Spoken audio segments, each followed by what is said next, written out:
सत श्री अकाल जी सारिਆਂ ਨੂੰ ਸਵਾਗਤ ਹੈ ਤੁਹਾਡਾ ਆਪਣੇ YouTube ਚੈਨਲ ਸਟੱਡੀ ਬਜ਼ਰ ਤੇ ਔਰ ਮੈਂ ਗੁਰਮੀਤ ਸਿੰਘ ਹਾਜ਼ਰ ਹੋਇਆ ਜੀ ਤੁਹਾਡੇ ਸਾਹਮਣੇ ਗੁਰੂ ਨਾਨਕ ਦੇਵ ਜੀ ਪਾਰਟ 2 ਯਾਨੀ ਕਿ ਦੂਸਰਾ ਭਾਗ ਲੈ ਕੇ ਹਾਜ਼ਰ ਹੋਇਆ ਤੁਹਾਡੇ ਸਾਹਮਣੇ ਔਰ ਪਹਿਲੇ ਭਾਗ ਦੇ ਵਿੱਚ ਅਸੀਂ ਸ੍ਰੀ ਗੁਰੂ ਨਾਨਕ ਦੇਵ ਜੀ ਦੇ ਜੀਵਨ ਬਾਰੇ ਜਿਹੜਾ ਅਸੀਂ ਵਿਸਤਾਰ ਸਹਿ ਚਰਚਾ ਕੀਤੀ ਸੀਗੀ ਔਰ ਅੱਜ ਜਿਹੜਾ ਹੈ ਅਸੀਂ ਗੁਰੂ ਨਾਨਕ ਦੇਵ ਜੀ ਦੀਆਂ ਉਦਾਸੀਆਂ ਬਾਰੇ ਹੈ ਜਿਹੜਾ ਪੂਰੀ ਵਿਸਤਾਰ ਸਹਿ ਚਰਚਾ ਕਰਾਂਗੇ ਔਰ ਅਸੀਂ ਜਾਣਾਂਗੇ ਕਿ ਗੁਰੂ ਨਾਨਕ ਦੇਵ ਜੀ ਆਪਣੀ ਉਦਾਸੀਆਂ ਦੇ ਦਰਮਿਆਨ ਕਿਹੜੀਆਂ ਥਾਵਾਂ ਤੇ ਗਏ ਔਰ ਕਿੰਨਾ ਲੋਕਾਂ ਨੂੰ ਮਿਲੇ ਉਹ ਔਰ ਨਾਲ ਹੀ ਅਸੀਂ ਉਦਾਸੀਆਂ ਦਾ ਜਿਹੜਾ ਸਮਾਂ ਹੈ ਜਿਹੜਾ ਕਿ ਉਹ ਜਿਹੜਾ ਟਾਈਮ ਪੀਰੀਅਡ ਕੀ ਰਿਹਾ ਉਸ ਬਾਰੇ ਵੀ ਚਰਚਾ ਕਰਾਂਗੇ ਔਰ ਚਰਚਾ ਕਰਨ ਦੇ ਨਾਲ ਮੈਂ ਇੱਕ ਦੋ ਫੈਕਟ ਪਹਿਲਾਂ ਸਾਂਝੇ ਕਰ ਲਾਂ।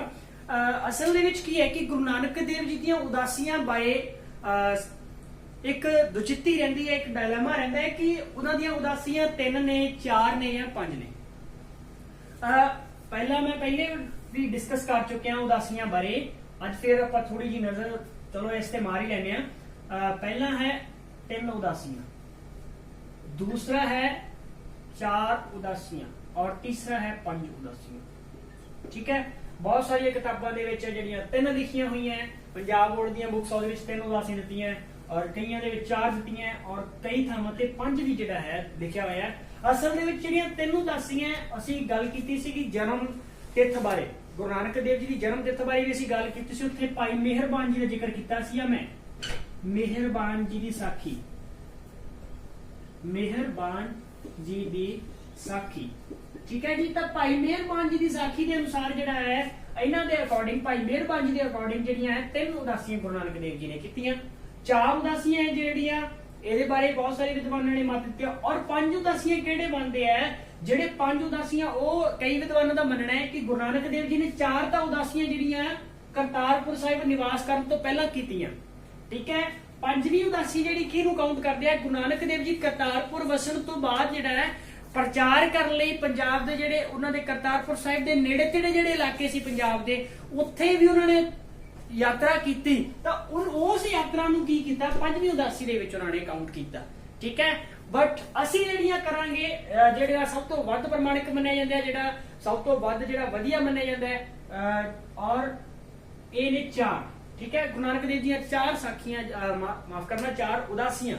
ਠੀਕ ਹੈ ਜੀ, 4 ਉਦਾਸੀਆਂ ਬਾਰੇ ਅਸੀਂ ਗੱਲ ਕਰਾਂਗੇ।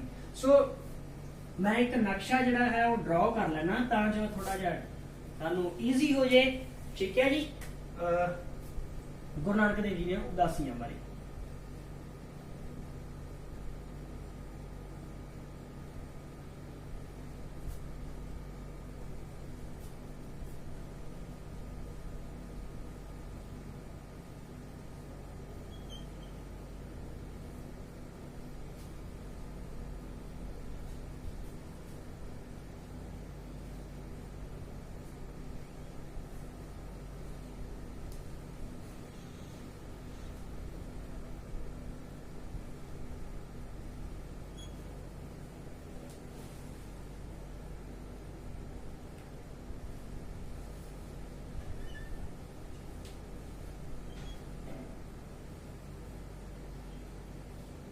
ठीक है जी, सो इंडिया का नक्शा, इंडिया के नाल जिहड़ा है पाकिस्तान,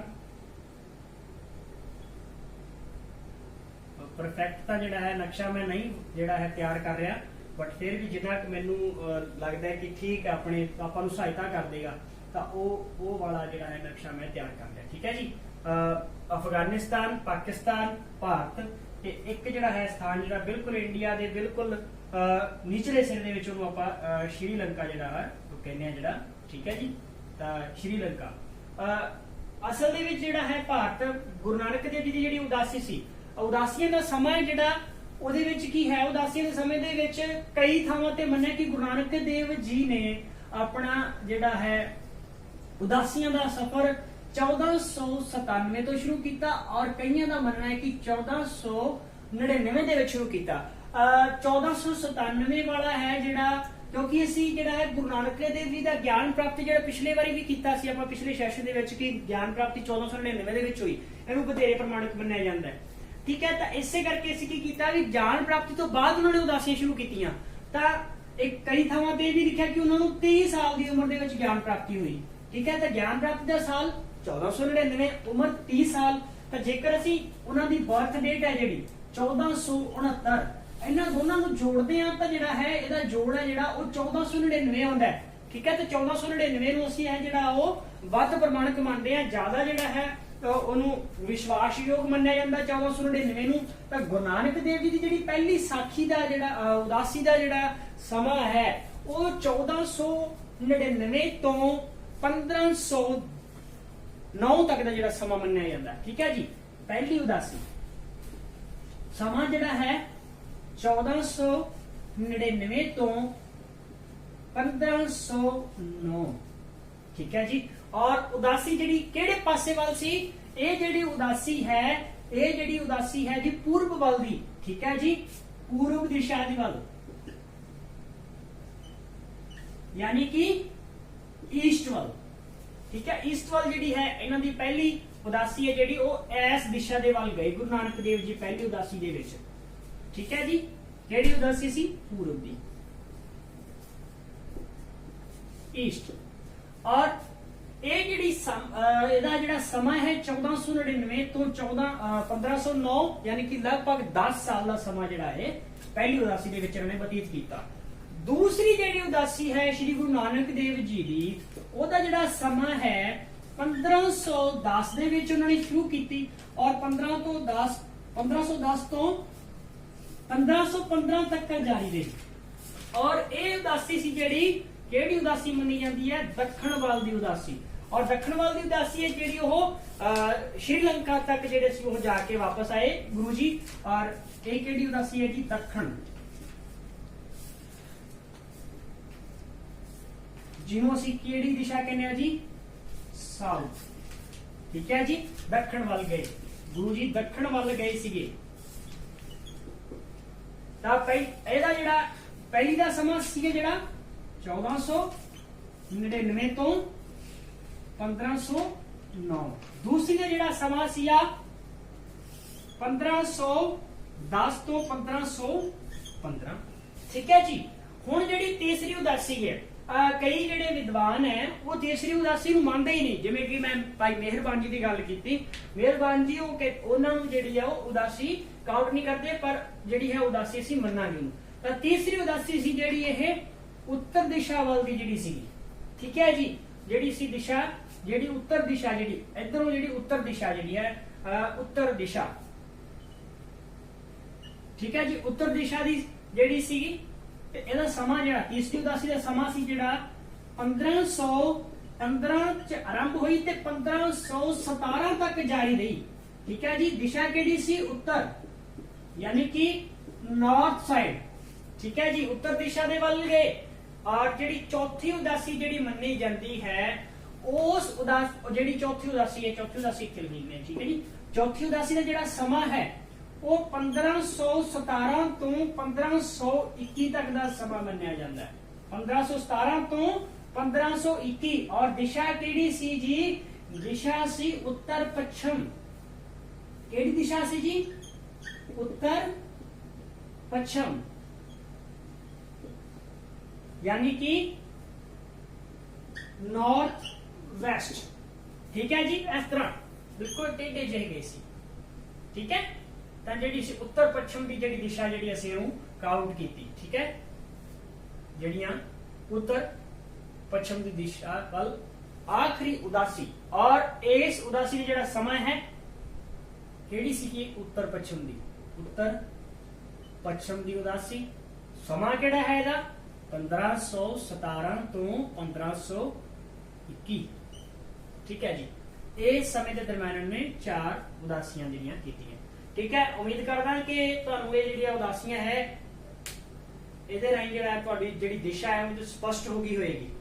ਠੀਕ ਹੈ ਜੀ, ਔਰ ਇੱਕ ਜਿਹੜਾ ਕੁਐਸਚਨ ਬਣਦਾ ਹੈ ਕਿ ਗੁਰੂ ਨਾਨਕ ਦੇਵ ਜੀ ਦੀ ਕਿਹੜੀ ਉਦਾਸੀ ਹੈ ਜਿਹੜੀ ਸਭ ਤੋਂ ਲੰਮੀ ਉਦਾਸੀ ਰਹੀ ਹੈ? ਤਾਂ ਇਸ ਕਾਲ ਦੇ ਹਿਸਾਬ ਨਾਲ ਜਿਹੜੀ ਆਪਾਂ ਕਹਿ ਸਕਦੇ ਹਾਂ ਕਿ ਜਿਹੜੀ ਪਹਿਲੀ ਉਦਾਸੀ ਸੀ ਗੁਰੂ ਨਾਨਕ ਦੇਵ ਜੀ ਦੀ ਪਹਿਲੀ ਉਦਾਸੀ ਲਗਭਗ 10 ਸਾਲ ਦਾ ਸਮਾਂ, 10 ਸਾਲ ਤੱਕ ਜਿਹੜੀ ਹੈ ਸਭ ਤੋਂ ਲੰਮੀ ਹੈ, ਜਿਹੜੀ ਪਹਿਲੀ ਉਦਾਸੀ ਜਿਹੜੀ ਸਭ ਤੋਂ ਲੰਮੀ ਰਹੀ ਹੈ।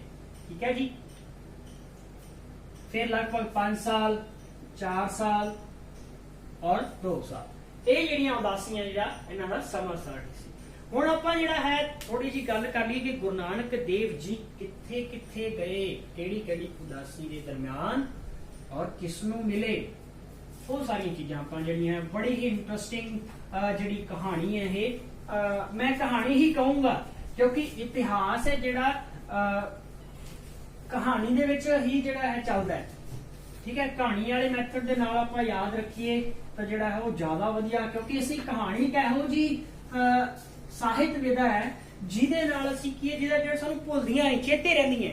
ਤਾਂ ਇਸ ਕਰਕੇ ਕੀ ਹੈ ਇਹ ਉਦਾਸੀਆਂ ਜਿਹੜੀਆਂ ਇਹ ਕਹਾਣੀ ਦੀ ਫਾਰਮ ਦੇ ਵਿੱਚ ਯਾਦ ਰੱਖਾਂਗੇ ਤਾਂ ਬਹੁਤ ਜ਼ਿਆਦਾ ਚੱਜ ਨਾਲ ਜਿਹੜਾ ਬਹੁਤ ਵਧੀਆ ਢੰਗ ਨਾਲ ਸਾਨੂੰ ਇਹ ਯਾਦ ਰਹੇਗਾ, ਅਸੀਂ ਭੁੱਲਾਂਗੇ ਨਹੀਂ। ਸੋ ਪਹਿਲੀ ਉਦਾਸੀ ਤੋਂ ਆਪਾਂ ਸ਼ੁਰੂ ਕਰਦੇ ਹਾਂ ਜੀ। ਪਹਿਲੀ ਉਦਾਸੀ ਮੈਂ ਜਿਹੜੇ ਮਹੱਤਵਪੂਰਨ ਸਥਾਨ ਨੇ ਨਾ ਜੀ ਆਪਾਂ ਸਿਰਫ ਉਹਨਾਂ ਦਾ ਜ਼ਿਕਰ ਕਰਾਂਗੇ। ਪਹਿਲੀ ਉਦਾਸੀ ਸਮਾਂ ਵੀ ਦਿਖ ਲਾਂਗੇ ਨਾਲ, ਕਿੰਨਾ ਸੀਗਾ ਜੀ 1499 ਤੋਂ 1509। ठीक है जी, 1499 तो 1509। और दिशा बिल्कुल जी दिशा है पूर्व दिशा। ठीक है जी, जो इन्होंने पहली उदासी शुरू की, पहली उदासी तो ये सब तो पहला जिहड़ा है सैयदपुर स्थान ते गए। ठीक है जी, सैयदपुर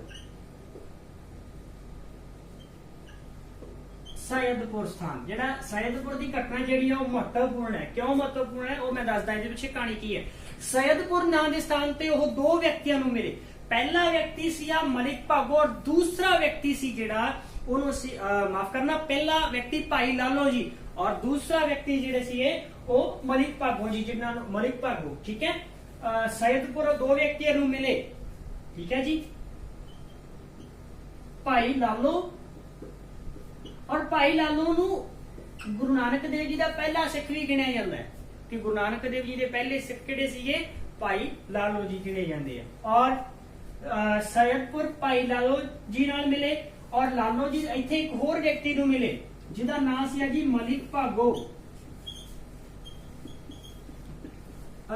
भाई लालो सी जिहड़े एक किते वजों की सीगे, किते वजों तरखान सीगे। ठीक है जी, किते वजों तरखान सीगे, लकड़ी का काम करते सीगे। और गुरु नानक देव जी दे जिहड़े है इन्हां दे संबंध विच कहानियां जिहड़ियां साखियां जिहड़ियां प्रचलित है उन्हां दे विच जे गल करां तां बड़े ही सच्चे श्रद्धालु सीगे और बड़ी ही श्रद्धा भावना नाल जिहड़ा गुरु नानक देव जी दी इन्हां ने सेवा कीती जदों गुरु जी सैयदपुर गए।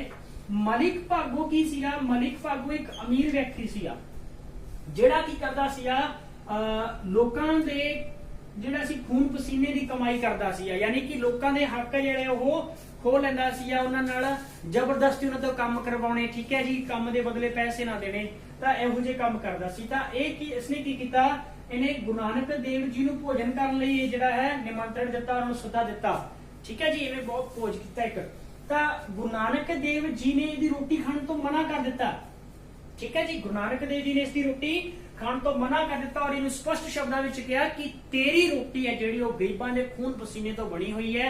ਔਰ ਇੱਕ ਜਿਹੜੀ ਕਹਾਣੀ ਪ੍ਰਚਲਿਤ ਆ, ਅਸੀਂ ਬਹੁਤ ਸਾਰੀਆਂ ਪਿਕਚਰਸ ਵੀ ਦੇਖੀਆਂ ਹੋਣਗੀਆਂ ਜਿਹਦੇ ਵਿੱਚ ਗੁਰੂ ਨਾਨਕ ਦੇਵ ਜੀ ਕੀ ਕਰਦੇ, ਇੱਕ ਪਾਸੇ ਭਾਈ ਲਾਲੋ ਜੀ ਬੈਠੇ ਆ, ਇੱਕ ਪਾਸੇ ਮਲਿਕ ਭਾਗੋ ਬੈਠਾ ਹੈ, ਉਹਨਾਂ ਦੇ ਹੱਥ ਵਿੱਚ ਇੱਕ ਪਾਸੇ ਮਲਿਕ ਭਾਗੋ ਦੀ ਰੋਟੀ ਹੈ, ਇੱਕ ਹੱਥ ਦੇ ਵਿੱਚ ਭਾਈ ਲਾਲੋ ਜੀ ਦੀ ਰੋਟੀ ਹੈ।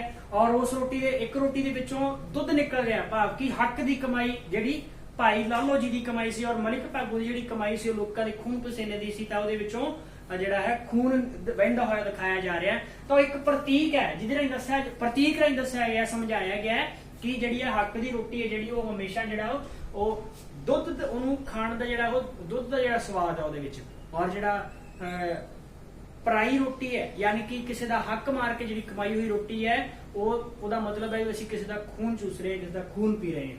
ठीक है, तो गुरु नानक देव जी ने उन्होंने उपदेश दिता और उस तो बाद जो है मलिक भागो जो गुरु नानक देव जी का सिख बनया। गुरु नानक देव जी तो सैयदपुर तो बाद गुरु नानक देव जी गए जी सियालकोट। ठीक है जी, सियालकोट मैं सियालकोट दे विच की होया सी, सियालकोट दे विच एक हमजा गौस नाम दा पीर रहिंदा सीगा। हमजा गौस नाल मुलाकात हुई, बड़ा घमंडी सीगा, तो उन्हें सियालकोट नूं तबाह करन दा प्रण लिया होया सीगा। तो गुरु नानक देव जी ने उत्थे जाके उन्होंने समझाया कि परमात्मा ने जो शक्तियां तुहानूं दित्तियां वो ना की सी नाम जरूर लिख लियो, हमजा गौस, हमजा गौस। ठीक है, तो हमजा गौस जिहड़ा सी एक फकीर सी और इन्हें सियालकोट शहर को तबाह करने का जिहड़ा निश्चय लिया होया सी, तप कर लिया सी। तो गुरु नानक देव जी ने इन्होंने समझाया कि जो ईश्वर ने तुहानू शक्तियां प्रदान कीतियां वो लोक कल्याण दे लई लाईयां जाण, ना कि लोकां नू डरावे देण वास्ते। तो इस करके जिहड़ा है वो फिर हमजा गौस दा जिहड़ा क्रोध सी उन्होंने शांत कीता। सियालकोट तो बाद गुरु नानक देव जी पहुंचे जी तुलंबा विखे। तुलंबा बहुत ही महत्वपूर्ण स्थान है जी ये तुलंबा। तुलंबा दे नाल कई क्वेश्चन जुड़े हुए हैं, वो भी मैं आपका सॉल्व करांगे। तुलंबा विखे की सी सज्जन ठग नाम का एक व्यक्ति रहिंदा सी जिसने एक सराह बनाई हुई सी। तुलंबा विखे कौन रहिंदा सी जी? सज्जन ठग, सज्जन ठग। और इन्हें एक सराह बनाई हुई सी जिथे किसी आउंदे जांदे यात्री जिहड़े विश्राम करदे सीगे। बट एक भुलेखा सी की भुलेखा सी कि जिहड़ा सज्जन ठग सी उन्हां दी जदों कोई यात्री आउंदा ਤਾਂ ਉਹਨਾਂ ਦੀ ਆਓ ਭਗਤ ਕਰਨੀ, ਉਹਨਾਂ ਨੂੰ ਖਾਣਾ ਵਗੈਰਾ ਖਵਾਉਣਾ। ਬਟ ਜਦੋਂ ਰਾਤ ਹੋ ਜਾਂਦੀ ਸੀ ਤਾਂ ਉਹ ਉਹਨਾਂ ਨੂੰ ਕੀ ਕਰਦਾ ਸੀ ਲੁੱਟ ਲੈਂਦਾ ਸੀ, ਉਹਨਾਂ ਨੂੰ ਠੱਗ ਲੈਂਦਾ ਸੀ, ਉਹਨਾਂ ਦਾ ਜਿਹੜਾ ਸਮਾਨ ਸੀ ਧਨ ਦੌਲਤ ਖੋਹ ਕੇ ਉਹਨਾਂ ਦਾ ਜਿਹੜਾ ਸੀ ਉਹਨਾਂ ਨੂੰ ਮਾਰ ਦਿੰਦਾ ਸੀ। ਤਾਂ ਤੁਲੰਬਾ ਵਿਖੇ ਕੀ ਕੀਤਾ, ਸੱਜਣ ਠੱਗ ਦਾ ਮੁਲਾਕਾਤ ਜਿਹੜੀ ਗੁਰੂ ਨਾਨਕ ਸਾਹਿਬ ਨਾਲ ਹੋਈ। ਤਾਂ ਗੁਰੂ ਨਾਨਕ ਸਾਹਿਬ ਨੇ ਜਦੋਂ ਉਹਦੇ ਸਰਾਂ ਦੇ ਵਿੱਚ ਗਏ ਤਾਂ ਉਹਨਾਂ ਦੀ ਬੜੀ ਆਓ ਭਗਤ ਕੀਤੀ। ਤਾਂ ਜਦੋਂ फिर गुरु नानक देव जी ने सज्जन ठग नूं समझाया कि सज्जना सज्जन बन। तो गुरु नानक देव जी के इन्हां शब्दां दा जिहड़ा सी सज्जन ठग की शख्सियत ते बहुत डूंगा प्रभाव पिया और उसने जिहड़ा सी ठगी का रस्ता छड्ड के जिहड़ा है वो नेकी का रस्ता जिहड़ा इख्तियार किया, नेकी के रस्ते वाल तुर पिया। और उस तो बाद जिहड़ा सी सज्जन जिहड़ा सी गुरु जी का श्रद्धालु बन गया और उन्होंने प्यार नाल सारे सज्जन जी कहने लगे। और सज्जन जिहड़ा सी और सज्जन जिहड़ा सी वास्तव दे विच सज्जन बन गया। ठीक है जी। और सज्जन ठग इत्थे तुलंबा दे विच सिर्फ सज्जन ठग नाल ही नहीं मुलाकात हुई, तां इत्थे गुरु नानक देव जी ने पहली धर्मशाला, ठीक है जी, गुरु नानक देव जी ने जिहड़ी पहली धर्मशाला सी वो तुलंबा विखे जिहड़ी सी पहली धर्मशाला, पहली धर्मशाला जिहड़ी सी कित्थे स्थापित कीती? पहली धर्मशाला कित्थे सी? तुलंबा विखे स्थापित कीती जी, नोट कर लियो। और धर्मशाला जिहनूं बाद दे विच असीं की किता, गुरुद्वारा का नाम दे दिता। ठीक है जी। अज बड़े सत्कार दे नाल असीं गुरुद्वारा साहिब कहने आ। ठीक है जी। तो गुरु नानक देव जी ने एक धर्मशाला की स्थापना की, या कह लो गुरुद्वारा की स्थापना की। कित्थे कीती? तुलंबा दे विखे। और तुलंबा तो बाद जिहड़ा सी गुरु नानक देव जी सीगे कुरुक्षेत्र वल नूं गए। ठीक है जी। कित्थे गए? कुरुक्षेत्र। कुरुक्षेत्र तो कुरुक्षेत्र विखे घटना की हुई सी? कुरुक्षेत्र विच जिहड़ा सी ग्रहण का चक्कर सी। मैं तुहानूं पहला वीडियो में दस्सिया सी कि जिहड़ा सी चाहे हिंदू धर्म सी चाहे मुसलमान धर्म सी, तां अडंबर सी, जिहड़े पाखंडवाद सी जिहड़ा ज्यादा फैला होया सी। लोग जिहड़ा सी वो झूठे रीति रिवाजां दे ज्यादा बिलीव करदे सीगे। तां इसे करके जिहड़े सीगे तां कुरुक्षेत्र, ठीक है जी, कुरुक्षेत्र दे विच की सी सूरज ग्रहण के मौके पहुंचे सी जी। सूरज ग्रहण के मौके जिहड़े सी गुरु नानक देव जी कुरुक्षेत्र पहुंचे और इत्थे जाके इन्होंने गुरु जी ने लोगों को समझाया सी कि जिहड़ा है इस तरह के जिहड़े है रीति रिवाजां दे विच विश्वास करना छोड़ो, जिहड़े सी दिखाव्यां वाले जिहड़े पुण्यदान, क्योंकि सूरज ग्रहण के मौके जिहड़ा लोग है जिहड़े पंडितां नूं जिहड़े सी ब्राह्मण लोग सी उन्हां नूं बहुत सारा दान करदे सी। तां उन्होंने कहा भी तुसीं जिहड़ा है इस जिहड़े रीति रिवाजां तो बाहर आओ और जिहड़े सी परमात्मा की बंदगी का जिहड़ा सही रस्ता अख्तियार करो। ठीक है जी। तो सूरज ग्रहण मौके गुरु जी पहुंचे सीगे कुरुक्षेत्र। हुण कुरुक्षेत्र तो कित्थे पहुंचे गुरु जी? कुरुक्षेत्र तो पहुंचे जी हरिद्वार। कुरुक्षेत्र तो किथे पहुंच गए? हरिद्वार। बड़ी ही फेमस घटना जिहड़ी है हरिद्वार नाल जुड़ी हुई है। और एक देखो मैं एक गल जरूर तुहाडे नाल सांझी करूंगा हरिद्वार की घटना का बयान करन तो पहला कि गुरु नानक देव जी कोले ना सिर्फ तर्क सी बल्कि उन्होंने अपना तर्क लोगों के सामने रखने का जिहड़ा जरिया सी, उन्हों दा ढंग सी जिहड़ा जिन्हों असीं वे कह सकते हैं। ठीक है कि उन्हां दा जिहड़ा ना लोकां नूं प्रभावित कर दिंदे सीगे अपनी गल कहण दा उन्हां नूं जिहड़ा सी बखूबी तरीका आउंदा सी कि मैं गल किस तरह रखनी है। ठीक है देखो ताई तां उन्हां ने लोकां दा विरोध भी कीता। देखो लोकां दा विरोध कीता पर विरोध करके भी आखिर दे विच की हुंदा सी गुरु नानक देव जी की गल के सामने लोग उन्होंने हर गल ते लोगों ने फुल चढ़ाए। ठीक है तो इसे करके जिहड़ा सीगा कि उन्हां दा ओह क्यों सीगा अपना तो नहीं मना सकते किसी नूं आपां एक गल नहीं मना सकते पर उन्होंने कितनी सारी दुनिया नूं अपने पिछे लाया सीधे राह तोरिया और उन्होंने कल्याण किया। ठीक है तो गुरु नानक देव जी पहुंचे जी कुरुक्षेत्र तो बाद हरिद्वार। हरिद्वार वेखे जिहड़ा सीगा लोग की कर रहे सी सूरज नूं पानी दे रहे सी सूरज नूं पानी देना ਤਾਂ ਅੱਜ ਵੀ ਜਿਹੜੇ ਲੋਕ ਆ ਸੂਰਜ ਨੂੰ ਪਾਣੀ ਦਿੰਦੇ ਆ। ਠੀਕ ਹੈ ਮੈਂ ਇਸ ਬਾਰੇ ਕੋਈ ਟਿੱਪਣੀ ਨਹੀਂ ਕਰਾਂਗਾ ਪਰ ਮੈਂ ਗੁਰੂ ਨਾਨਕ ਦੇਵ ਜੀ ਦੀ ਜੋ ਘਟਨਾ ਸੀ ਉਹਨੂੰ ਜ਼ਰੂਰ ਬਿਆਨ ਕਰਾਂਗਾ ਕਿ ਗੁਰੂ ਨਾਨਕ ਦੇਵ ਜੀ ਨੇ ਕੀ ਕੀਤਾ। ਗੁਰੂ ਨਾਨਕ ਦੇਵ ਜੀ ਨੇ ਦੇਖਿਆ ਕਿ ਲੋਕ ਸੂਰਜ ਵੱਲ ਨੂੰ ਪਾਣੀ ਦੇ ਰਹੇ ਆ ਤਾਂ ਉਹਨਾਂ ਨੇ ਕੀ ਕੀਤਾ ਸੂਰਜ ਤੋਂ ਉਲਟ ਦਿਸ਼ਾ ਦੇ ਵੱਲ ਮੂੰਹ ਕਰਕੇ ਜਿਹੜਾ ਸੀ ਉਹ ਪਾਣੀ ਉਹ ਭਰਦੇ ਤੇ ਇਸ ਤਰ੍ਹਾਂ ਕਰਕੇ ਪੁੱਠਾ ਜਿਹੜਾ ਸੀ ਨਦੀ ਦੇ ਵਿੱਚ ਜਿਹੜਾ ਸੀ ਉਡੇਲ ਦਿੰਦੇ ਔਰ ਲੋਕਾਂ ਨੇ ਕਿਹਾ ਕਿ ਤੂੰ ਚੰਗਾ ਮੂਰਖ ਹੈ ਵੀ ਅਸੀਂ ਸੂਰਜ ਨੂੰ ਪਾਣੀ ਦੇਈ ਜਾਂਦੇ ਆ ਤੂੰ ਇੱਧਰ ਨੂੰ ਪਾਣੀ ਦੇਈ ਜਾਂਦਾ ਇੱਧਰ ਕੀ ਹੈ। ਉਹ ਕਹਿੰਦੇ ਤੁਸੀਂ ਕਿੱਧਰ ਪਾਣੀ ਦਿੰਦੇ ਹੋ ਕਹਿੰਦੇ ਸੂਰਜ ਕੋਲੇ। ਅੱਛਾ ਤੇ ਕਹਿੰਦੇ ਸੂਰਜ ਨੂੰ ਤੁਹਾਡਾ ਪਾਣੀ ਪਹੁੰਚ ਰਿਹਾ ਕਹਿੰਦੇ ਪਹੁੰਚ ਰਿਹਾ ਬਿਲਕੁਲ ਪਹੁੰਚ ਰਿਹਾ ਤੇ ਕਹਿੰਦੇ ਤੂੰ ਕਿੱਧਰ ਪਾਣੀ ਦਿੰਦਾ ਕਹਿੰਦੇ ਮੇਰੇ ਇੱਧਰ ਖੇਤ ਆ ਮੈਂ ਇੱਧਰ ਖੇਤਾਂ ਨੂੰ ਦਿੰਦਾ ਤੇ ਕਹਿੰਦੇ ਫਿਰ ਉਹ ਸਾਰੇ ਹੱਸੇ ਵੀ ਤੇਰਾ ਪਾਣੀ ਖੇਤਾਂ ਤੱਕ ਕਿਵੇਂ ਪਹੁੰਚ ਜਾਏਗਾ ਕਿਉਂ ਨਾਦਾਨ ਗੱਲਾਂ ਕਰ ਰਹੇ ਆ ਕਿਉਂ ਮੂਰਖਤਾ ਭਰੀਆਂ ਗੱਲਾਂ ਕਰ ਰਹੇ ਆ। ਤਾਂ ਗੁਰੂ ਨਾਨਕ ਦੇਵ ਜੀ ਨੇ ਕਿਹਾ ਕਿ ਤੁਹਾਡਾ ਜਿਹੜਾ ਸੂਰਜ ਹੈ ਇੱਥੋਂ ਜਿਹੜਾ ਹੈ ਲੱਖਾਂ ਕਰੋੜਾਂ ਕਿਲੋਮੀਟਰ ਦੂਰ ਹੈ ਔਰ ਮੇਰੇ ਖੇਤ ਜਿਹੜੇ ਸੈਂਕੜੇ ਕਿਲੋਮੀਟਰ ਦੇ ਦੂਰੀ ਤੇ ਹੈ ਤਾਂ ਕਿਹੜਾ ਜ਼ਿਆਦਾ ਨਜ਼ਦੀਕ ਹੋਇਆ ਮੇਰੇ ਖੇਤ ਨਜ਼ਦੀਕ ਹੋਏ ਜਾਂ ਤੁਹਾਡਾ ਸੂਰਜ ਨਜ਼ਦੀਕ ਹੋਇਆ। ਤਾਂ ਉਹਨਾਂ ਨੇ ਫਿਰ ਸਮਝ ਆਇਆ ਲੋਕਾਂ ਨੂੰ ਕਿ ਜੇ ਇਹਨਾਂ ਦਾ ਪਾਣੀ ਸੈਂਕੜੇ ਕਿਲੋਮੀਟਰ ਨਹੀਂ ਪਹੁੰਚ ਸਕਦਾ ਤਾਂ ਸਾਡਾ ਪਾਣੀ ਜਿਹੜਾ ਹੈ ਉਹ ਸੂਰਜ ਤੱਕ ਕਿਵੇਂ ਪਹੁੰਚ ਸਕਦਾ। ਤਾਂ ਉਹਨਾਂ ਨੇ ਇਸ ਤਰ੍ਹਾਂ ਕਰਕੇ ਜਿਹੜਾ ਲੋਕਾਂ ਨੂੰ ਸਮਝਾਇਆ ਸੀ। ਠੀਕ ਹੈ ਜੀ ਔਰ ਇਸ ਤੋਂ ਬਾਅਦ ਹਰਿਦੁਆਰ ਤੋਂ ਬਾਅਦ ਜਿਹੜੇ ਸੀ ਗੁਰੂ ਸਾਹਿਬ ਪਾਣੀਪਤ ਗਏ। ठीक है जी पानीपत तो बाद गुरु जी पहुंचे दिल्ली। ठीक है जी पानीपत होंदे हुए कित्थे पहुंचे दिल्ली। दिल्ली दे विच एक स्थान बनया होया वो दिल्ली दा स्थान जिहड़ा है वो काफी इंपोर्टेंट है। कई थावां ते एक दे थां ते ओहदा सवाल भी पूछा गया कि मजनू दा टिल्ला ना एक जगह है मजनू दा टिल्ला। गुरु नानक देव जी दिल्ली पहुंचे सीगे। ठीक है जी पानीपत तो बाद कित्थे गए दिल्ली और दिल्ली दे विच एक स्थान है मजनू दा टिल्ला। नोट कर लो जी मजनू दा टिल्ला। ठीक है तो गुरु नानक देव जी इस स्थान ते रुके सी। ठीक है इस स्थान ते दिल्ली विखे उन्होंने जिहड़ा सीगा रुक के जिहड़ा सीगा। ठीक है तो उस स्थान नूं सी मजनू दा टिल्ला जिहड़ा है वो थां नाल जानते हैं। ठीक है जी हुण दिल्ली तो बाद असीं जिहड़ा गुरु नानक साहिब कित्थे पहुंचे। गुरु नानक साहिब पहुंचे जी गोरख मता। गोरख मता जिहड़ा है जिन्हों असी जोगियां दा टिल्ला भी कहने हैं। ठीक है जी जोगियां दा टिल्ला गोरख मता।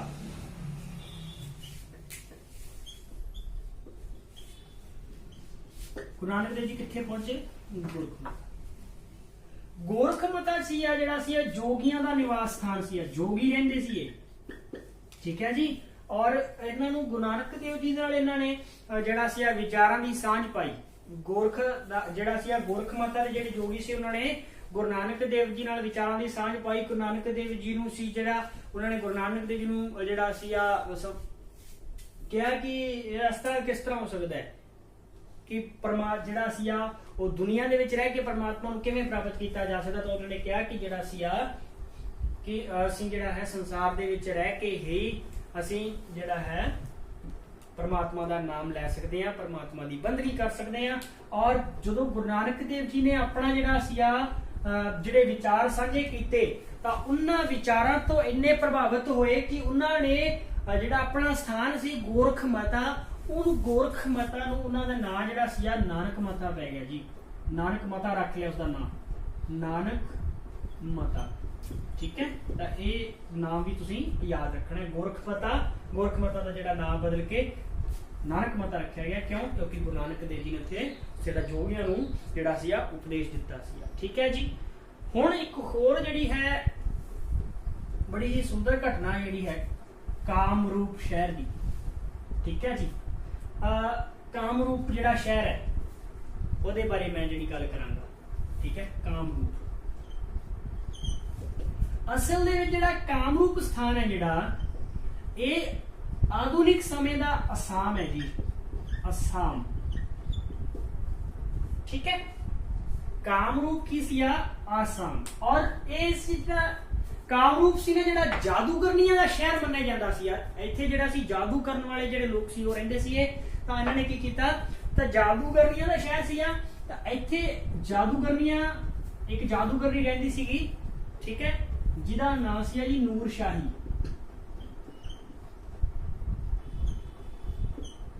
ठीक है, और ਇਹਦੇ ਬਾਰੇ ਕਹਾਣੀ ਪ੍ਰਚਲਿਤ ਹੈ ਕਿ ਨੂਰ ਸ਼ਾਹੀ ਨੇ ਜਿਹੜਾ ਸੀਆ ਮਰਦਾਨਾ ਜੀ ਨੂੰ ਭੇਡੂ ਬਣਾ ਦਿੱਤਾ ਸੀਗਾ। ਔਰ ਮਰਦਾਨਾ ਜੀ ਨੂੰ ਜਦੋਂ ਲੱਭਦੇ ਹੋਏ ਗੁਰੂ ਨਾਨਕ ਦੇਵ ਜੀ ਉੱਥੇ ਪਹੁੰਚੇ ਤਾਂ ਇਹਨੇ ਗੁਰੂ ਨਾਨਕ ਦੇਵ ਜੀ ਤੇ ਔਰ ਇਹਦੀਆਂ ਸਖੀਆਂ ਨੇ ਗੁਰੂ ਨਾਨਕ ਦੇਵ ਜੀ ਤੇ ਬਹੁਤ ਸਾਰੇ ਟੂਣੇ ਕੀਤੇ, ਪਰ ਉਹਨਾਂ ਦਾ ਗੁਰੂ ਨਾਨਕ ਦੇਵ ਜੀ ਉੱਤੇ ਕੋਈ ਪ੍ਰਭਾਵ ਨਾ ਪਿਆ।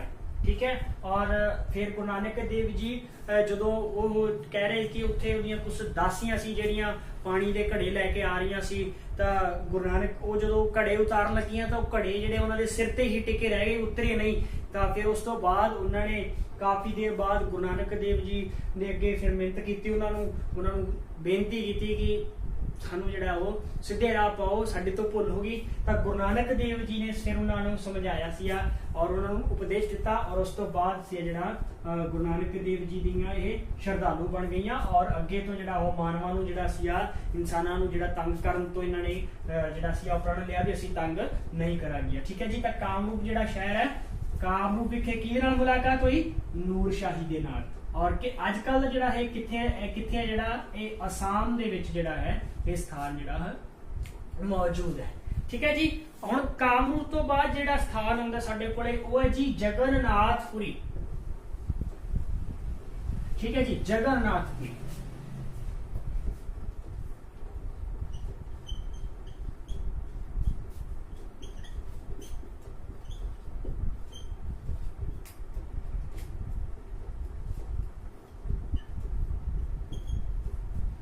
जगन्नाथपुरी जिहड़ा सीआ ਇਹ आरती ਲਈ मशहूर है। ठीक है जी, इत्थे आरती करते हैं। ठीक है, तो उस आरती ਦੇ ਵਿੱਚ गुरु नानक देव जी ਨੂੰ शामिल होने ਦੇ ਲਈ ਕਿਹਾ ਗਿਆ, पर गुरु नानक देव जी ने कहा कि ਜਿਹੜੀ पूरा मैनू ਤਾਂ कहते भी परमात्मा ਦੀ ਜਿਹੜੀ ਉਸਤਤ है वो कहते एक थाली ਦੇ ਵਿੱਚ कुछ दीवे रख के धूप ला के बत्तियां ला के सुगंधित पदार्थों का छिड़काव करके जिहड़ा असीं परमात्मा की उस्तत नहीं कर सकते, परमात्मा की बंदगी नहीं कर सकते, बल्कि मैनू तो पूरी कुदरत पूरी कायनात सारा जिहड़ी सृष्टि है वो परमात्मा की हर वेले आरती करती हुई नजर आउंदी है। और उदों इन्होंने जिहड़ा सी शब्द उचारिया सी, कैसी आरती होए पव खंडना तेरी आरती अनहता शब्द बजंत पेरी। तो वो वाला शब्द जिहड़ा सी उच्चारण किया जिहड़ा आरती दे करके अज भी जिहड़ा वो आरती करते लोग। तो कई बार जिहड़ा पाठ रखा जाता तो उत्थे भी आरती जिहड़ी है वो कीती जाती है, वो शब्द का उच्चारण किया जाता है। तो उत्थे एक होर जिहड़े सी भगती लहर नाल जुड़े हुए सी चैतन्य महाप्रभु। चैतन्य महाप्रभु चैतन्य महाप्रभु नाल मुलाकात भी इन्हां दी गुरु नानक साहिब दी जिहड़ी सी मुलाकात जिहड़ी चैतन्य महाप्रभु नाल हुई। ठीक है जी, किथे?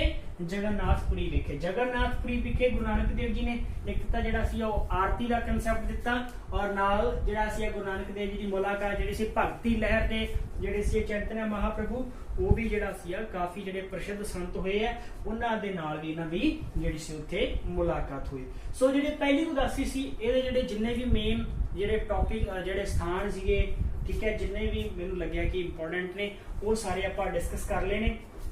और इस तो बाहर मैनू नहीं लगता कि कुछ जा सकता है। ये सी अपने पहली उदासी, उहदा समा जिहड़ा सी 1499 तो 1509 ईस्वी तक दा रहा। हुण आपां दूसरी उदासी की गल करांगे। ठीक है जी, कि दूसरी उदासी का जिहड़ा समा जिहड़ा कित्थों तक रहा।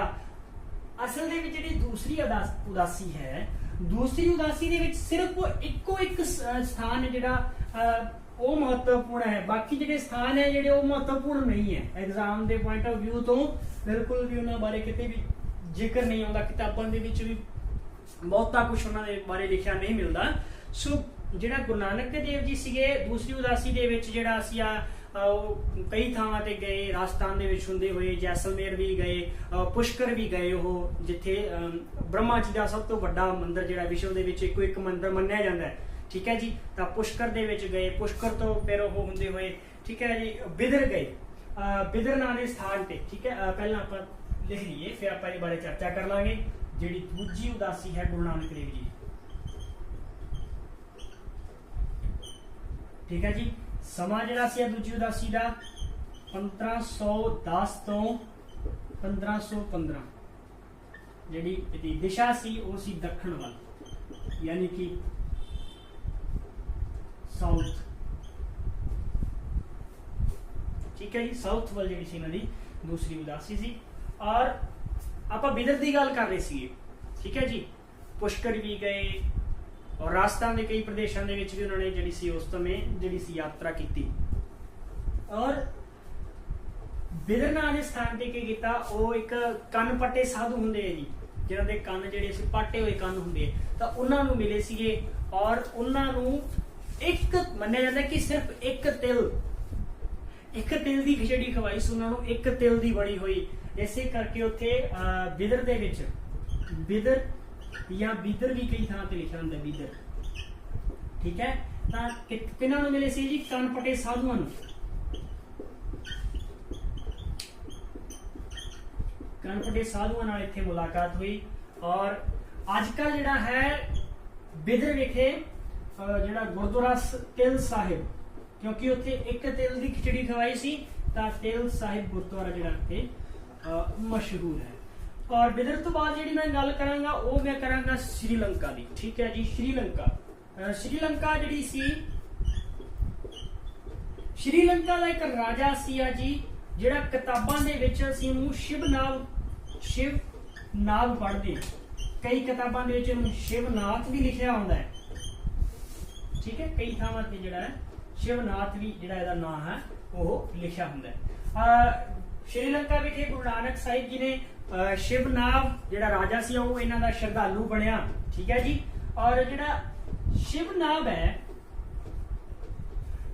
ਇਸ ਦੇ ਵਿੱਚ ਜਿਹੜਾ ਸ਼ਿਵਨਾਗ ਦੀ ਮੈਂ ਗੱਲ ਕਰਾਂ ਤਾਂ ਸ਼ਿਵਨਾਗ ਦਾ ਜਿਹੜਾ ਐਕਚੁਅਲ ਜਿਹੜਾ ਨਾਮ ਹੈ, ਰੀਅਲ ਨੇਮ ਹੈ ਜਿਹੜਾ ਇਹਦਾ, ਉਹ ਹੈ ਜੀ ਭਦਰ ਪਰਾਕਰਮ ਬਾਹੂ। ਅਸਲੀ ਨਾਮ ਇਹਦਾ ਜਿਹੜਾ ਜੀ ਭਦਰ ਪਰਾਕਰਮ ਬਾਹੂ ਹੈ, ਬਟ ਇਹਨੂੰ ਅਸੀਂ ਸ਼ਿਵਨਾਗ ਜਾਂ ਸ਼ਿਵਨਾਥ ਇਹ ਦੋ ਨਾਵਾਂ ਦੇ ਨਾਲ ਵੀ ਜਾਣਦੇ ਆ।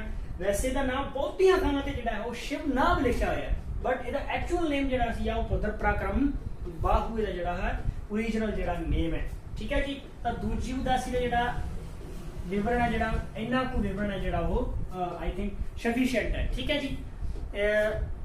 ਤੀਸਰੀ ਜਿਹੜੀ ਉਦਾਸੀ ਦੀ ਗੱਲ ਕਰਾਂ ਮੈਂ, ਠੀਕ ਹੈ ਜੀ। ਬਹੁਤ ਸਾਰੇ ਇਤਿਹਾਸਕਾਰ ਜਿਹੜਾ ਤੀਸਰੀ ਉਦਾਸੀ ਨੂੰ ਜਿਹੜਾ ਹੈ ਉਹ ਕਾਊਂਟ ਨਹੀਂ ਕਰਦੇ, ਠੀਕ ਹੈ।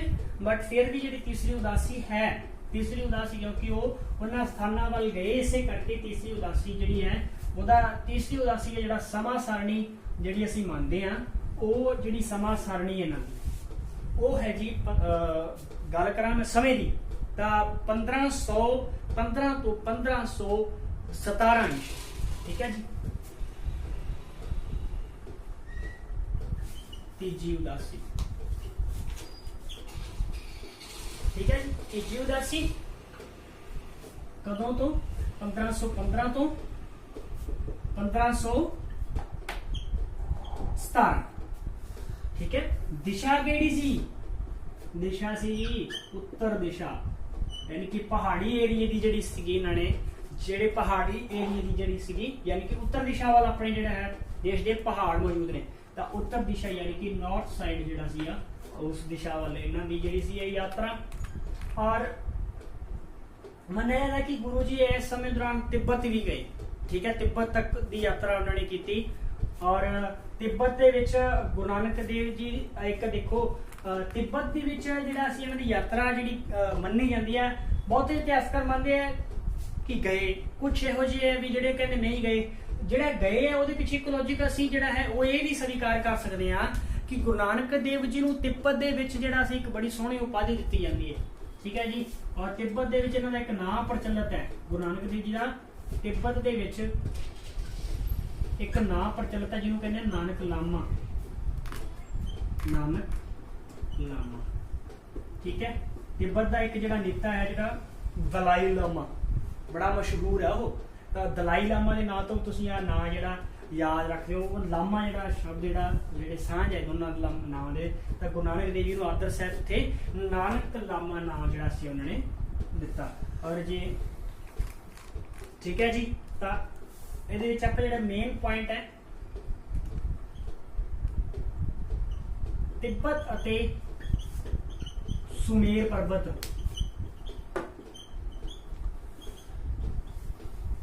सुमेर पर्वत की यात्रा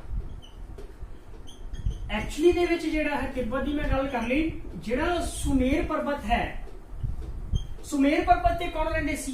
सुमेर पर्वत ते जोगियां दा निवास किया, जोगियां दा निवास सी, जेड़ा की कहंदे सी जेड़े अलग थलग रहंदे सी समाज तो अलग थलग होके। और उन्होंने कहा सी कि समाज दे विच रहंदे होए जिहड़ा है ईश्वर दी बंदगी असीं नहीं कर सकदे, ईश्वर दी प्राप्ति असीं नहीं प्राप्त कर सकते। ईश्वर नूं जिहड़ा है योग कमाउण लई सानूं जिहड़ा वो ग्रस्त जीवन दा जिहड़ा त्याग करना पएगा। गुरु नानक देव जी दे नाल उन्हां दे बहुत सारे सवाल जवाब हुए, सवाल जवाबां दी जिहड़ी लड़ी चलदी रही।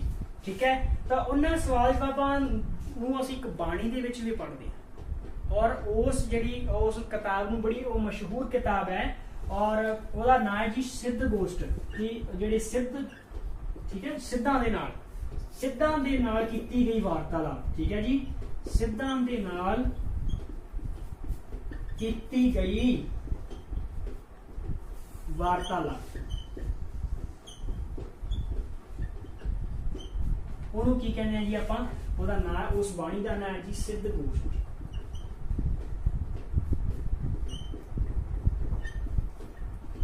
सिद्ध गोष्ठ बाणी है। ठीक है जी,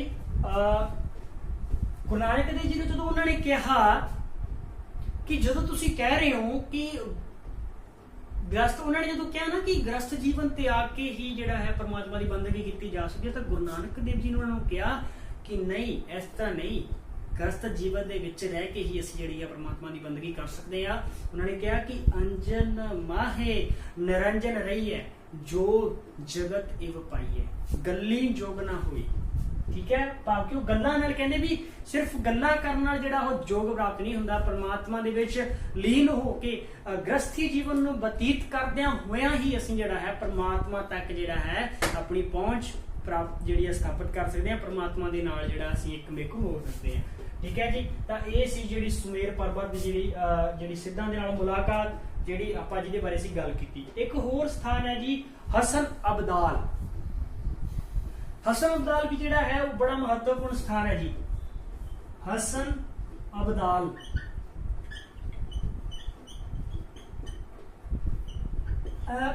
हसन अबदाल की जिहड़ी घटना है, इहदे विच की है? हसन अबदाल ते जगह ते एक फकीर रहंदा सी, मुसलमान फकीर, जिहदा नाम सी जी वली कंधारी। ठीक है, की नाम सी ओहदा? हसन अबदाल स्थान ते एक मुसलमान फकीर सी। ठीक है जी, मुसलमान फकीर जिहदा नाम की सी? वली कंधारी। ओके, ये बड़ा जिन्होंने कहते हैं ना घमंडी टाइप, ठीक है, हैंकड़बाज व्यक्ति सी। तो गुरु नानक देव जी तो हसन अबदाल पहुंचे, तो उन्होंने साथी मरदाना जी, एक आप साखियां तो बाद भी आप थोड़ा जिहा एक होर निक्की जी चर्चा जी करा, उदासियां तो बाद निक्की जी चर्चा करांगे। ਉਹਦੇ ਵਿੱਚ ਆਪਾਂ याद रखना है कि वली कंधारी। वली कंधारी की है? जिहड़ा वली कंधारी सी, आप मैं गल कर रहा सी, तो गुरु नानक देव जी के साथी जिहड़े सीगे उन्हां नूं प्यास लगी। ठीक है, वली कंधारी के साथी, माफ करना, गुरु नानक देव जी साथी मरदाना जी, तो इस व्यक्ति कोले जो पानी पी मंगया तो इन्हें पानी का सी जिहड़ा वो मना करता। तो गुरु नानक देव जी ने की किया? अपना पंजा धरती के उत्ते, पैर जिहड़ा सी वो धरती के उत्ते मारिया, तो उत्थों फुहारा पानी का फुहारा फुट पिया, और मरदाना जी ने उत्थों पानी पीता और अपनी प्यास बुझाई। तो यह जिहड़ा सी गुरु नानक देव जी द्वारा किया कौतक रचाया गया, जिहड़ा ਉਸ ਨੂੰ ਵਲੀ ਕੰਧਾਰੀ ਬਰਦਾਸ਼ਤ ਨਾ ਕਰ ਸਕਿਆ। ਉਸਨੇ ਕੀ ਕੀਤਾ, ਇੱਕ ਪਹਾੜ ਜਿਹੜਾ ਸੀਗਾ ਉਹ ਗੁਰੂ ਨਾਨਕ ਦੇਵ ਜੀ ਵੱਲ ਤੇ ਮਰਦਾਨਾ ਜੀ ਵੱਲ ਜਿਹੜਾ ਚੋਟੀ ਤੋਂ ਹੇਠਾਂ ਵੱਲ ਨੂੰ ਰੋੜ ਦਿੱਤਾ। ਤਾਂ ਗੁਰੂ ਨਾਨਕ ਦੇਵ ਜੀ ਨੇ ਆਪਣੀ ਮੰਨਿਆ ਜਾਂਦਾ ਕਿ ਗੁਰੂ ਨਾਨਕ ਦੇਵ ਜੀ ਨੇ ਆਪਣੀ ਸ਼ਕਤੀ ਦੇ ਨਾਲ, ਆਪਣੇ ਪੰਜੇ ਦੇ ਨਾਲ ਜਿਹੜਾ ਸੀਗਾ ਉਸ ਪਹਾੜ ਨੂੰ ਰੋਕ ਦਿੱਤਾ। ਔਰ ਉਹ ਸਥਾਨ ਉੱਥੇ ਅੱਜ ਵੀ ਮੌਜੂਦ ਹੈ ਕਹਿੰਦੇ। ਔਰ ਜਿਹੜਾ ਪੰਜੇ ਦਾ ਸਥਾਨ ਹੋਣ ਕਰਕੇ ਉਸ ਗੁਰਦੁਆਰਾ ਸਾਹਿਬ ਉੱਥੇ ਇੱਕ ਸੁਸ਼ੋਭਿਤ ਹੈ। ਔਰ ਉਸ ਗੁਰਦੁਆਰਾ ਸਾਹਿਬ ਨੂੰ ਪੰਜਾ ਸਾਹਿਬ ਦੇ ਨਾਂ ਨਾਲ ਜਾਣਿਆ ਜਾਂਦਾ। ਬਹੁਤ ਹੀ ਸਤਿਕਾਰਯੋਗ ਸਥਾਨ ਗੁਰਬਾਣੀ ਦੇ ਵਿੱਚ ਲਿਖਿਆ ਹੋਇਆ ਇੱਕ ਥਾਂ ਤੇ ਕਿ ਜਿੱਥੇ ਜਾਏ ਬਹਿ ਮੇਰਾ ਸਤਿਗੁਰ ਸੋ ਥਾਨ ਸੁਹਾਵਾ ਰਾਮ ਰਾਜੇ, ਹੈ ਨਾ, ਕਿ ਜਿੱਥੇ ਜਿੱਥੇ ਵੀ ਗੁਰੂ ਸਾਹਿਬਾਨ ਗਏ ਉਹ ਜਿਹੜੇ ਸੀਗੇ ਸਥਾਨ ਕੀ ਹੋ ਗਏ, ਧਾਰਮਿਕ ਸਥਾਨ ਬਣ ਗਏ ਸਾਡੇ। ਠੀਕ ਹੈ, ਤਾਂ ਉਸ ਸਥਾਨ ਜਦੋਂ ਜਿੱਥੇ ਉਹਨਾਂ ਨੇ ਪਹਾੜ ਰੋਕਿਆ ਪੰਜੇ ਦੇ ਨਾਲ, ਤਾਂ ਹਸਨ ਅਬਦਾਲ ਨੂੰ ਕੀ ਕਹਿਣ ਲੱਗੇ ਜੀ, ਪੰਜਾ ਸਾਹਿਬ। ਠੀਕ ਹੈ ਜੀ। ਔਰ ਪੰਜਾ ਸਾਹਿਬ ਦੇ ਨਾਲ ਰਿਲੇਟਡ ਇੱਕ ਕੁਐਸਚਨ ਹੋਰ ਬਣਦਾ ਹੈ ਕਿ ਪੰਜਾ ਸਾਹਿਬ ਜਿਹੜਾ ਗੁਰਦੁਆਰਾ ਸਾਹਿਬ ਹੈ, ਪੰਜਾ ਸਾਹਿਬ ਵਿਖੇ ਉਸ ਗੁਰਦੁਆਰਾ ਸਾਹਿਬ ਦੀ ਸਥਾਪਨਾ ਕਿਸਨੇ ਕੀਤੀ, ਕਿਸ ਦੇ ਕਾਲ ਦੇ ਵਿੱਚ ਕੀਤੀ। ਠੀਕ ਹੈ, ਤਾਂ ਪੰਜਾ ਸਾਹਿਬ ਵਿਖੇ ਜਿਹੜਾ ਅਸੀਂ ਗੁਰਦੁਆਰਾ ਸਾਹਿਬ ਦਾ ਨਿਰਮਾਣ ਕਰਵਾਉਣ ਵਾਲੀ ਸ਼ਖਸੀਅਤ ਸੀ ਜਿਹੜੇ ਮਹਾਨ ਜਰਨੈਲ ਕੌਣ ਸੀ ਜੀ, ਹਰੀ ਸਿੰਘ ਨਲੂਆ ਜੀ। ਹਰੀ ਸਿੰਘ ਨਲੂਆ, ਠੀਕ ਹੈ ਜੀ। ਇਹਨਾਂ ਨੇ ਕੀ ਕੀਤਾ ਸੀ, ਇਹਨਾਂ ਨੇ ਗੁਰਦੁਆਰਾ ਸਾਹਿਬ ਦੀ ਸਥਾਪਨਾ ਕੀਤੀ ਸੀ। ਔਰ ਉਸ ਸਮੇਂ ਰਾਜ ਕਿਹਦਾ ਸੀ ਜੀ, ਸ਼ੇਰੇ ਪੰਜਾਬ ਮਹਾਰਾਜਾ ਰਣਜੀਤ ਸਿੰਘ। ਰਣਜੀਤ ਸਿੰਘ, ਠੀਕ ਹੈ ਜੀ। ਪੰਜਾਬ ਦੇ ਬਹੁਤ ਸਾਰੇ, ਜੇ ਮੈਂ ਗੱਲ ਕਰਾਂ ਤਾਂ ਰਣਜੀਤ ਸਿੰਘ ਇੱਕ ਇਹੋ ਜਿਹੀ ਸ਼ਖਸੀਅਤ ਸੀਗੇ ਜਿਨ੍ਹਾਂ ਨੇ ਬਹੁਤ ਸਾਰੇ ਗੁਰਦੁਆਰਿਆਂ ਦਾ ਨਿਰਮਾਣ ਕਰਵਾਇਆ। ਠੀਕ ਹੈ ਜੀ। ਤਾਂ ਹਰੀ ਸਿੰਘ ਨਲੂਆ ਜੀ ਨੇ ਪੰਜਾ ਸਾਹਿਬ ਵਿਖੇ ਜਿਹੜਾ ਸੀਗਾ ਇਹ ਸਥਾਨ ਜਿਹੜਾ ਸੀਗਾ ਪੰਜਾ ਸਾਹਿਬ, ਉੱਥੇ ਗੁਰਦੁਆਰਾ ਸਾਹਿਬ ਦਾ ਨਿਰਮਾਣ ਕਰਵਾਇਆ। ਔਰ ਅੱਜ ਕੱਲ ਜਿਹੜਾ ਪੰਜਾ ਸਾਹਿਬ ਸਥਾਨ ਹੈ ਉਹ ਪਾਕਿਸਤਾਨੀ ਕਸ਼ਮੀਰ ਦੇ ਵਿੱਚ ਹੈ। ਠੀਕ ਹੈ ਜੀ। ਪਾਕਿਸਤਾਨ ਦੇ ਅੰਦਰ ਜਿਹੜਾ ਕਸ਼ਮੀਰ ਹੋਣਾ, ਠੀਕ ਹੈ ਜੀ, ਉੱਥੇ ਹੈ ਜਿਹੜਾ ਇਹ ਸਥਾਨ ਜਿਹੜਾ ਹੈ ਪੰਜਾ ਸਾਹਿਬ ਅੱਜ ਵੀ ਮੌਜੂਦ ਹੈ। ਠੀਕ ਹੈ ਜੀ। ਇਹ ਸੀ ਆਪਣੀ ਤੀਜੀ ਉਦਾਸੀ। ਔਰ ਚੌਥੀ ਉਦਾਸੀ ਜਿਹੜੀ ਗੁਰੂ ਨਾਨਕ ਦੇਵ ਜੀ ਦੀ ਬਹੁਤ ਮਹੱਤਵਪੂਰਨ ਮੰਨੀ ਜਾਂਦੀ, ਚੌਥੀ ਉਦਾਸੀ। ਔਰ ਤੀਸਰੀ ਉਦਾਸੀ ਤੋਂ ਬਾਅਦ ਆਪਾਂ ਚੌਥੀ ਉਦਾਸੀ ਵੱਲ ਰੁਖ ਕਰਦੇ ਹਾਂ। ਠੀਕ ਹੈ ਜੀ। ਚੌਥੀ ਉਦਾਸੀ ਦੇ ਵਿੱਚ ਗੁਰੂ ਨਾਨਕ ਦੇਵ ਜੀ ਕਿੱਥੇ ਕਿੱਥੇ ਗਏ, ਉਹ ਸਾਰੀਆਂ ਚੀਜ਼ਾਂ ਆਪਾਂ ਡਿਸਕਸ ਕਰਾਂਗੇ। ਗੁਰੂ ਨਾਨਕ ਦੇਵ ਜੀ ਦੀ ਜਿਹੜੀ ਚੌਥੀ ਉਦਾਸੀ ਹੈ, ਕਈ ਥਾਵਾਂ ਤੇ ਪੱਛਮ ਲਿਖਿਆ ਹੁੰਦਾ ਹੈ, ਪਰ ਗੁਰੂ ਨਾਨਕ ਸਾਹਿਬ ਪੱਛਮ ਵੱਲ ਨਹੀਂ ਗਏ ਸੀ। ਅਸਲ ਦੇ ਵਿੱਚ ਜਿਹੜੀ ਇਹ ਉਦਾਸੀ ਹੈ ਇਹ ਉੱਤਰ ਪੱਛਮ ਦੀ ਉਦਾਸੀ ਮੰਨੀ ਜਾਂਦੀ ਹੈ। ਠੀਕ ਹੈ ਜੀ। ਚੌਥੀ ਉਦਾਸੀ ਜਿਹੜੀ ਹੈ ਉੱਤਰ ਪੱਛਮ ਦਿਸ਼ਾ ਵੱਲ ਸੀ। ਠੀਕ ਹੈ ਜੀ। ਯਾਨੀ ਕਿ ਨਾਰਥ ਵੈਸਟ ਜਿਹੜਾ ਏਰੀਆ, ਨਾਰਥ ਵੈਸਟ ਸਾਈਡ, ਚੌਥੀ ਉਦਾਸੀ।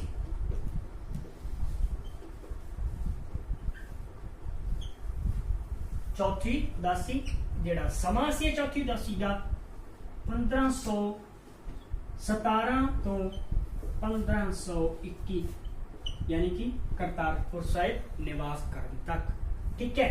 और केड़ी दिशा वाल सी, उत्तर पश्चिम दिशा सी आ जी, उत्तर पश्चिम दिशा दे विच,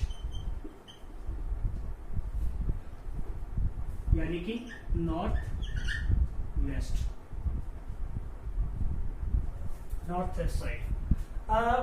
चौथी उदासी ਦੇ ਵਿੱਚ ਕਿਹੜੇ-ਕਿਹੜੇ ਸਥਾਨਾਂ ਤੇ ਗਏ। ਚੌਥੀ ਉਦਾਸੀ ਦੇ ਦਰਮਿਆਨ ਗੁਰੂ ਸਾਹਿਬ ਜਿਹੜੇ ਮੁਸਲਮਾਨ ਧਾਰਮਿਕ ਸਥਾਨ ਸੀ ਉਹਨਾਂ ਵੱਲ ਰੁਖ ਕੀਤਾ। ਉਹਨਾਂ ਨੇ ਮੁਲਤਾਨ ਗਏ, ਉੱਚ ਗਏ, ਔਰ ਮੱਕਾ, ਬਗਦਾਦ, ਠੀਕ ਹੈ ਜੀ, ਇਹਨਾਂ ਥਾਵਾਂ ਤੇ ਗਏ। ਸੈਦਪੁਰ ਵਾਪਸ ਆਏ, ਦੂਜੀ ਵਾਰੀ ਜਿਹੜੀ ਸੀ ਸੈਦਪੁਰ ਵਾਪਸੀ ਹੋਈ ਉਹਨਾਂ ਦੀ। ਸਭ ਤੋਂ ਪਹਿਲਾਂ ਮੈਂ ਮੁਲਤਾਨ ਉੱਚ ਦੀ ਗੱਲ ਕਰਾਂਗਾ।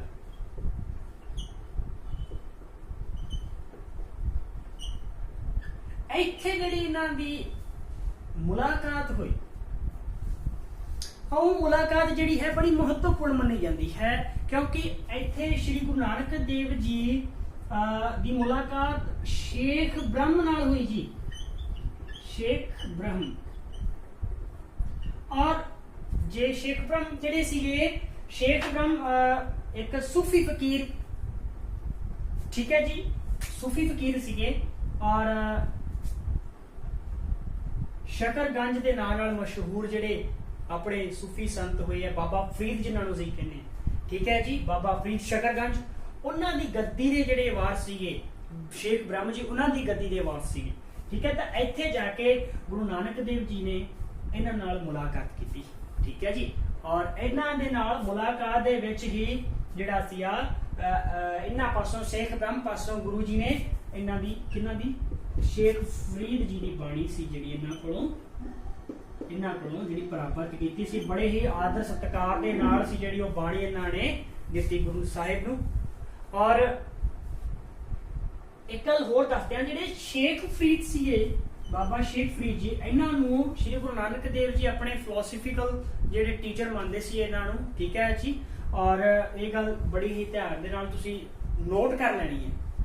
ਠੀਕ ਹੈ ਜੀ, ਵਿਚਾਰਾਤਮਕ ਜਿਹੜਾ ਸੀ ਵਿਚਾਰਾਤਮਕ ਆਦਰਸ਼ ਜਿਹੜੇ ਸੀ ਫਿਲਾਸਫੀਕਲ ਟੀਚਰ ਉਹ ਸੀਗੇ ਸ਼ੇਖ ਫਰੀਦ ਗੁਰੂ ਨਾਨਕ ਸਾਹਿਬ ਦੇ। ਠੀਕ ਹੈ ਜੀ, ਗੁਰੂ ਨਾਨਕ ਸਾਹਿਬ ਜੀ ਦੇ ਹਾਲਾਂਕਿ ਗੁਰੂ ਨਾਨਕ ਸਾਹਿਬ ਜੀ ਦੇ ਬਾਰੇ ਇਹ ਗੱਲ ਕਿਤੇ ਵੀ ਲਿਖੀ ਹੋਈ ਮੈਂ ਨਹੀਂ ਕਹਾਂਗਾ। ਔਰ ਗੁਰੂ ਨਾਨਕ ਸਾਹਿਬ ਜੀ ਨੂੰ ਜਦੋਂ ਪੁੱਛਿਆ ਗਿਆ ਸੀ ਕਿ ਤੁਸੀਂ ਕਿਸ ਦੇ ਚੇਲੇ ਹੋ, ਤਾਂ ਉਹਨਾਂ ਨੇ ਕਿਹਾ ਸੀ ਸ਼ਬਦ ਗੁਰੂ ਸੁਰਤੀ ਧੁਨ ਚੇਲਾ, ਕਿ ਮੇਰਾ ਜਿਹੜਾ ਗੁਰੂ ਹੈ ਉਹ ਸ਼ਬਦ ਗੁਰੂ ਹੈ। ਠੀਕ ਹੈ ਜੀ, ਤਾਂ ਪਰ ਜਿਹੜਾ ਉਹਨਾਂ ਦਾ ਫਿਲਾਸਫੀਕਲ ਜਿਹੜਾ ਆਈਡਲ ਜਿਹੜਾ ਆਪਾਂ ਮੰਨ ਸਕਦੇ ਹਾਂ ਉਹ ਸ਼ੇਖ ਫਰੀਦ ਜੀ ਸੀਗੇ। ਔਰ ਮੁਲਤਾਨ ਦੇ ਵਿੱਚ ਹੀ ਉਹਨਾਂ ਦੀ ਇੱਕ ਹੋਰ ਸ਼ਖਸੀਅਤ ਦੇ ਨਾਲ ਸੁਹਾਰਵਰਦੀ ਜਿਹੜੀ ਸੀਗੀ ਸੂਫੀ ਲਹਿਰ। ਠੀਕ ਹੈ ਜੀ, ਕਿੱਥੇ? ਮੁਲਤਾਨ ਦੇ ਵਿੱਚ ਹੀ ਇਹਨਾਂ ਦੀ ਮੁਲਾਕਾਤ ਹੋਈ। ਮੁਲਤਾਨ ਦੇ ਵਿੱਚ ਸੁਹਾਰਵਰਦੀ ਸੂਫੀ ਲਹਿਰ ਦੇ ਸੰਤ ਸੀਗੇ ਜੀ ਸ਼ੇਖ ਬਹਾਉਦੀਨ ਮਖਦੂਮ। ਠੀਕ ਹੈ ਜੀ, ਸ਼ੇਖ ਬਹਾਉਦੀਨ ਮਖਦੂਮ, ਇਹਨਾਂ ਦੇ ਨਾਲ ਇਹਨਾਂ ਦੀ ਮੁਲਾਕਾਤ ਹੋਈ। ਕਿੱਥੇ? ਮੁਲਤਾਨ ਦੇ ਵਿੱਚ। ਗੁਰੂ ਸਾਹਿਬ ਇਹਨਾਂ ਦੇ ਨਾਲ ਵਿਚਾਰ ਦੀ ਜਿਹੜੀ ਸਾਂਝ ਪਾਈ ਸੀ। ਠੀਕ ਹੈ, ਉਸ ਤੋਂ ਬਾਅਦ ਗੁਰੂ ਨਾਨਕ ਸਾਹਿਬ ਕਿੱਥੇ ਗਏ? ਬੜੀ ਹੀ ਫੇਮਸ ਸਟੋਰੀ, ਮੱਕਾ ਮਦੀਨਾ। ਠੀਕ ਹੈ ਜੀ, ਗੁਰੂ ਨਾਨਕ ਸਾਹਿਬ ਜਦੋਂ ਮੱਕਾ ਗਏ ਤਾਂ ਉਹਨਾਂ ਦੇ ਜੀਵਨ ਦੇ ਨਾਲ ਇੱਕ ਸਟੋਰੀ ਜਿਹੜੀ ਹੈ, ਬੜੀ ਸੋਹਣੀ ਕਹਾਵਤ ਨਹੀਂ ਕਹੂੰਗਾ ਮੈਂ, ਸਾਖੀ ਹੈ, ਜਿਹਦੇ ਵਿੱਚ ਬਿਆਨ ਕੀਤਾ ਗਿਆ ਕਿ ਜਦੋਂ ਗੁਰੂ ਨਾਨਕ ਸਾਹਿਬ ਮੱਕਾ ਪਹੁੰਚੇ ਤਾਂ ਉਹ ਜਿਹੜੇ ਕਾਬਾ ਵੱਲ ਜਿਹੜੇ ਪੈਰ ਕਰਕੇ, ਜਿਹੜਾ ਮੁਸਲਮਾਨਾਂ ਦਾ ਸਭ ਤੋਂ ਪਵਿੱਤਰ ਸਥਾਨ, ਠੀਕ ਹੈ ਜੀ, ਹਜ਼ਰਤ ਮੁਹੰਮਦ ਸਾਹਿਬ ਦੇ ਨਾਲ ਜੁੜਿਆ ਹੋਇਆ ਸਥਾਨ, ਔਰ ਉਸ ਸਥਾਨ ਵੱਲ ਪੈਰ ਕਰਕੇ ਸੌਂ ਗਏ। ਤਾਂ ਉੱਥੋਂ ਜਿਹੜੇ ਲੋਕ ਸੀਗੇ ਉਹ ਇਕੱਠੇ ਹੋ ਗਏ, ਔਰ ਇੱਕ ਕਾਜੀ ਸੀ ਜਿਸ ਦਾ ਨਾਮ ਸੀ ਰੁਕਨੁੱਦੀਨ। ਅੱਛਾ, ਇੱਥੇ ਹੁਣ ਰਿਲੇਟ ਕਰ ਲਿਆ ਜੀ। ਮੈਂ ਪਿਛਲੇ ਟੌਪਿਕ ਦੇ ਵਿੱਚ ਅਸੀਂ ਗੁਰੂ ਨਾਨਕ ਦੇਵ ਜੀ ਸਿੱਖਿਆ ਦੀ ਗੱਲ ਕੀਤੀ ਸੀ, ਗੁਰੂ ਨਾਨਕ ਦੇਵ ਜੀ ਦੀ ਵਿਦਿਆ ਪ੍ਰਾਪਤੀ ਦੀ ਗੱਲ ਕੀਤੀ ਸੀ। ਤਾਂ ਉਹਦੇ ਵਿੱਚ ਆਪਾਂ ਪੜ੍ਹਿਆ ਸੀ ਕਿ ਫਾਰਸੀ ਦੇ ਜਿਹੜੇ ਸਿੱਖਿਆ ਸੀ ਉਹ ਕਿੱਥੋਂ ਪ੍ਰਾਪਤ ਕੀਤੀ ਸੀ ਉਹਨਾਂ ਨੇ, ਕਿਹੜੇ ਗੁਰੂ ਪਾਸੋਂ? ਤਾਂ ਉਹ ਫਾਰਸੀ ਦੀ ਵਿਦਿਆ ਰੁਕਨੁੱਦੀਨ, ਬ੍ਰੈਕਟ ਦੇ ਵਿੱਚ ਜਿਹੜਾ ਲਿਖਿਆ ਸੀ ਕੁਤੁਬਦੀਨ। ਠੀਕ ਹੈ, ਕੁਤੁਬਦੀਨ ਬ੍ਰੈਕਟ ਦੇ ਵਿੱਚ ਰੁਕਨੁੱਦੀਨ ਪਾਇਆ ਸੀਗਾ, ਤਾਂ ਉਹਨਾਂ ਕੋਲੋਂ ਪ੍ਰਾਪਤ ਕੀਤੀ। ਤਾਂ ਇੱਥੇ ਜਿਹੜਾ ਵਿਅਕਤੀ ਸੀਗਾ ਮੱਕਾ ਵਿਖੇ, ਠੀਕ ਹੈ ਜੀ, ਮੱਕਾ ਵਿਖੇ ਕਾਜੀ ਰੁਕਨੁੱਦੀਨ,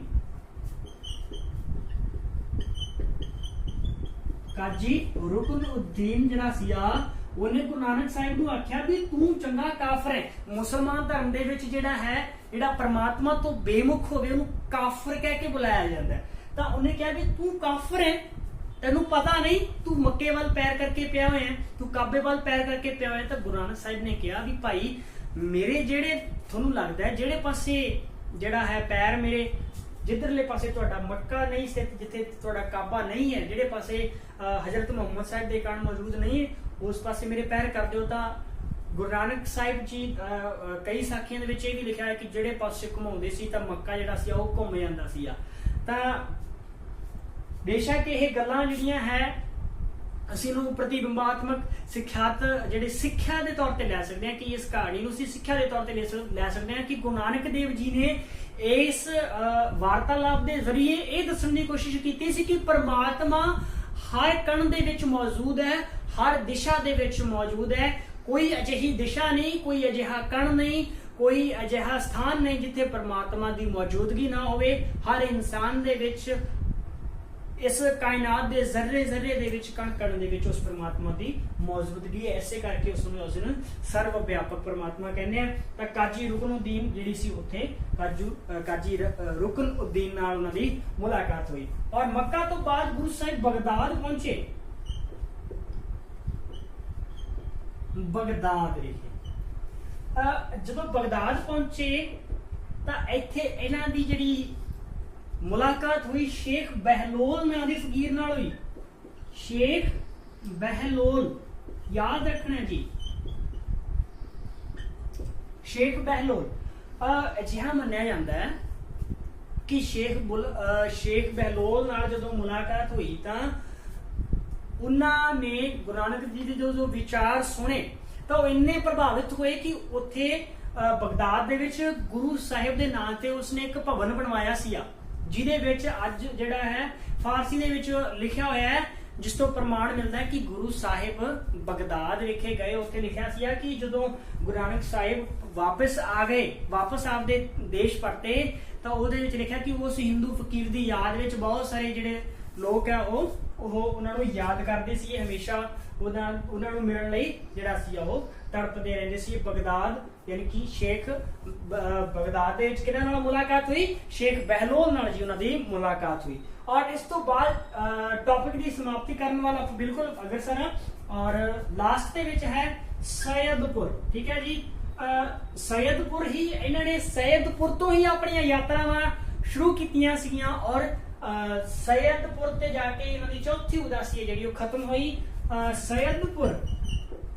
सैयदपुर की बड़ी ही इंटरेस्टिंग स्टोरी जिहड़ी जुड़ी हुई है इहदे नाल, वो की है 1521 का समा सीगा जी, 1521 का समा।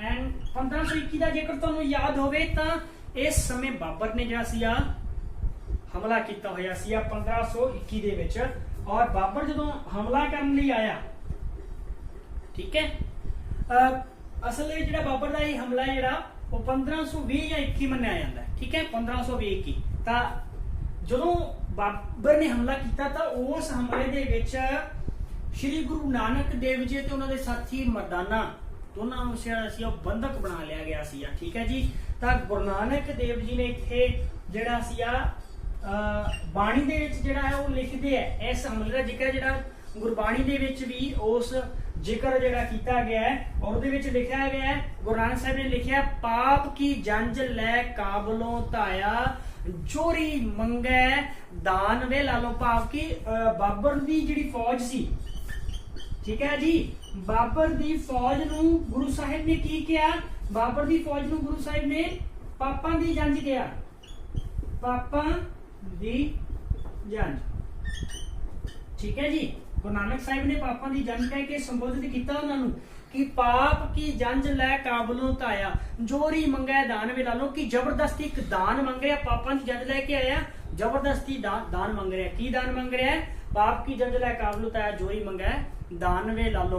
ठीक है, तो वह जिहड़ा भारत की जिहड़ी धरती सी उहनूं जबरदस्ती जिहड़ा उहनूं ब्याह के जिहड़ा सी ओह काबल लैके जाना चाहुंदा सीगा, तां काबल तो जिहड़ी सी पापां दी जंज लैके ढुकिया बाबर।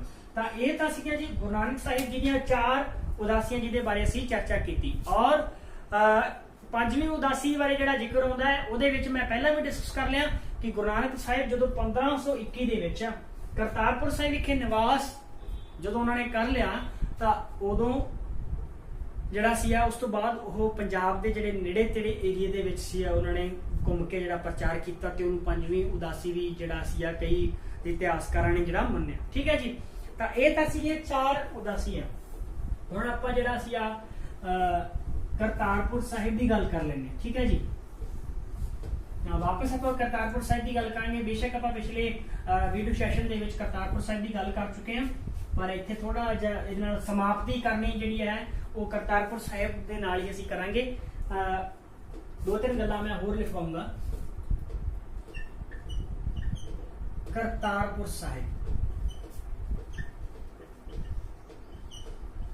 ठीक है जी, सारिਆਂ ਨੂੰ पता है कि 1521 ਦੇ ਵਿੱਚ ਇਹਦਾ स्थापना की।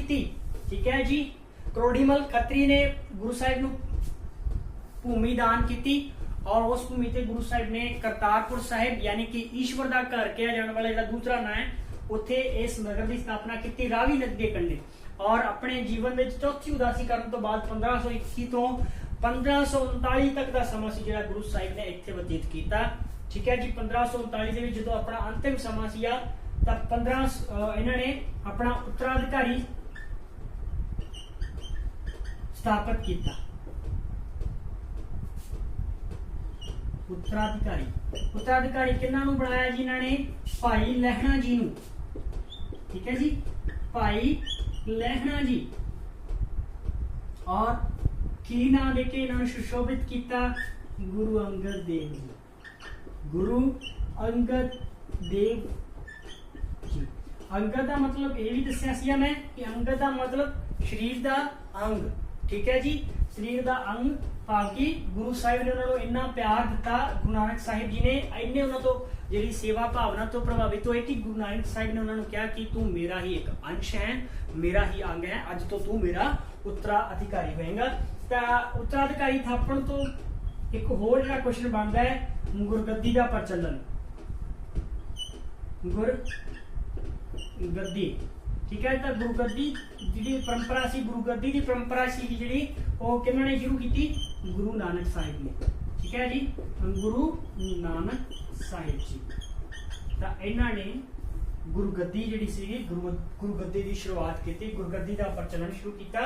और आखिरी समा जिहड़ा सीगा वो सीगा जी 22 सितंबर 1539 अस्सू सुदी 1596 बिक्रमी, ठीक है जी। नोट कर लो एक बार फिर तो, ज्योति जोत कदों समाए गुरु साहिब? ज्योति जोत समाना, ठीक है जी, कदों समाए? 22 सितंबर 1539 ईस्वी। और जेकर मैं देसी महीने की जी तिथ लिखा तो वह बनती है जी अस्सू,